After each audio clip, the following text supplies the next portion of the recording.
This video is brought to you by Ground News. When Donald Trump was re-elected to the White House for a second term in November, it was an unprecedented victory. Trump became the first US president since 1892 to be elected to a non-consecutive second term, and the first Republican ever to do so. He was also surprisingly popular. Despite a long history of well-documented controversies, Trump came into office with a positive net approval rating, and his numbers were in a better place than they were in his first term. But now, after 3 months in office, several recent polls suggest that Trump 2.0 is rapidly losing support, and is now less popular than he was in his first term.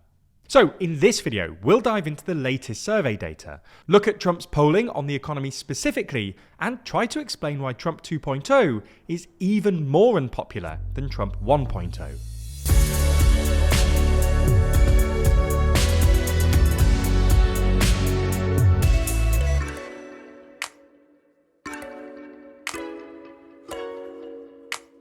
Never miss an episode and always feel in the loop by subscribing and ringing the bell. So let's get straight into the data.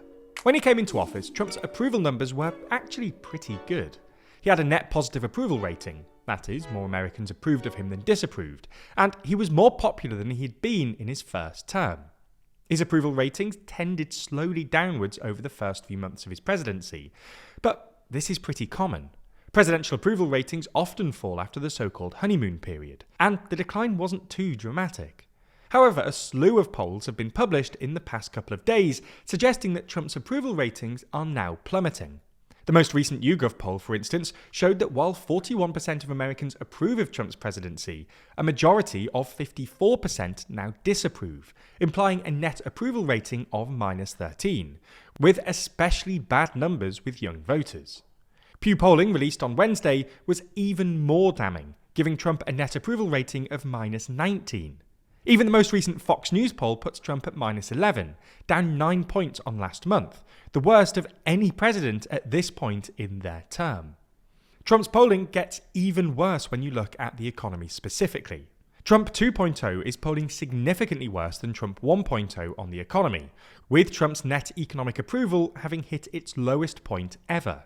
An Economist YouGov poll released earlier this week showed Trump's net approval on the economy having fallen to -12, a 24-point collapse since January, and well below the lowest levels of Trump's first term. Moreover, 52% of Americans think the US economy is getting worse under Trump 2.0, with the figure having soared from 37% after Trump's inauguration. That said, the share who think it's getting better also increased from 19% in late January to 25% in mid-April. It's interesting that both the trend lines for getting worse and getting better are rising at the same time, as history and logic suggest that you'd expect one to fall when the other rises. So this could be a symptom of quite how polarised the American electorate has become.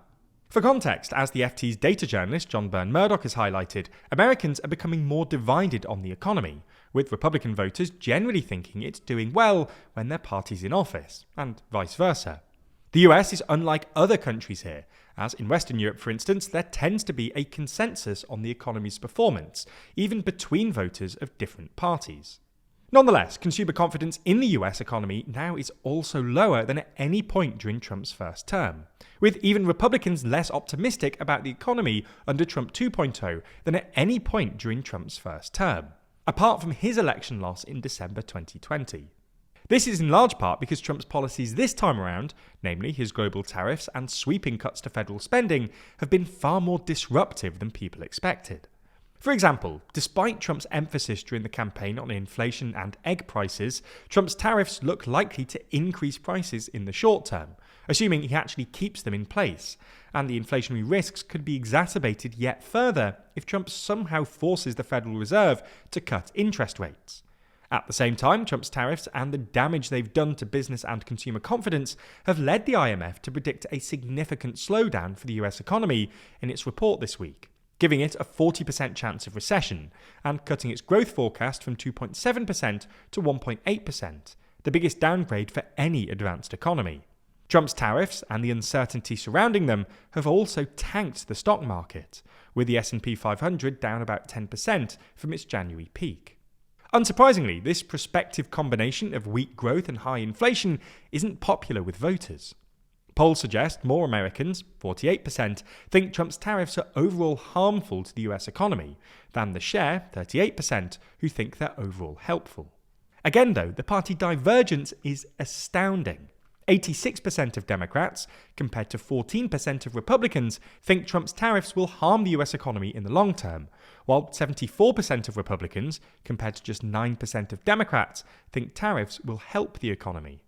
This is why, according to data journalists G. Elliott Morris and Adam Carlson, Trump's net approval ratings on trade and inflation have fallen to -15 and -18 respectively, with immigration apparently the only area where Trump had a net positive approval at +5. And last week, Democrats like Gavin Newsom were cautioning against focusing too heavily on immigration and the Abrego-Garcia case specifically, because they thought it would be more politically effective to zero in on the economy. However, the most recent polls from earlier this week suggest that Trump is now in the red even on immigration. A Reuters Ipsos poll published on Tuesday, for instance, found that Trump had a net approval rating of -1 when it came to his handling of immigration. A YouGov poll published at roughly the same time put it at -5, a 10-point drop in just a week. This is sort of unsurprising. While voters were generally positive about Trump's immigration policies, they were always less supportive of specific policies. Polling from late March, for instance, found that, unsurprisingly, only 26% of voters support deporting immigrants to El Salvadorian jails without due process, compared to 61% who don't.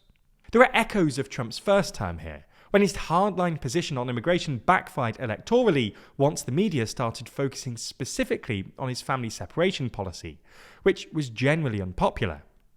Perhaps the silver lining here for Trump is that somehow Democrats are still less popular than Republicans at the moment, with congressional Democrats looking at a net favourability of -23. Nonetheless, the trajectory clearly isn't good for Trump here, and he'll hope things at least begin to turn around before the 2026 midterms. There's a lot to unpack here though, with this story reported on by more than 72 sources. Interestingly, we can see that of those, 29% came from left-leaning outlets, while 31% came from outlets that lean right. Looking at the headlines, you can also see that left-leaning outlets tend to describe Trump's polling decline with more dramatic language like Trump bleeding support and Americans sour on Trump, while right-leaning outlets tend to describe it in softer terms, like Trump's popularity slumps, Trump is losing ground, and Americans not loving Trump's economic agenda. We're able to do that because of our sponsor Ground News, whose incredible website and app lets you discover the news and pulls back the curtain on media bias. Built by a former NASA engineer on a mission to give readers an easy, data-driven, objective way to read the news, with Ground News ingesting over 50,000 articles from all over the world, and then organising each by story. For each and every story, you can see the number of reporting sources, where these sources lean on the political spectrum at an individual level and group level, compare the headlines of each source, and read each article all without ever leaving the app. But one of the best parts of the app is their blind spot feed. It presents you with stories and articles that haven't been reported on by one side of the aisle or the other, helping you better break out of your media bubble and discover what those on the other side of the political spectrum are really saying. Ground News is such a useful tool for our current media landscape, and I think an app like this will only become more essential as the media landscape continues to evolve. If you're interested in everything that Ground News has to offer, you can get 40% off the unlimited Access Vantage plan using the link in the description or by scanning the QR code. This offer is only available here, so make sure you go to ground.news/TLDR or click the link in the description to get started and support an independent news platform working to make the media landscape more transparent.